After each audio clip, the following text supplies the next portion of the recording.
एक पैगाम दिया है जिसके अंदर उन्होंने फरमाया है कि आपको जल्द एक शेड्यूल दिया जाएगा जिसके तहत आप लोगों ने एहतजाज करना है और आप अपनी तैयारी रखें।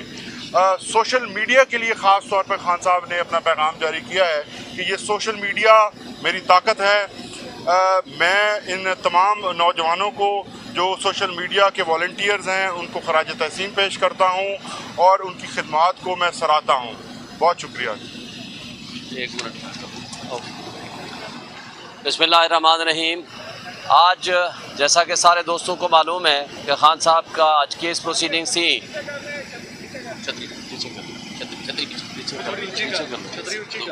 आज जिस तरह सारे दोस्तों को मालूम है कि कोर्ट प्रोसीडिंग थी,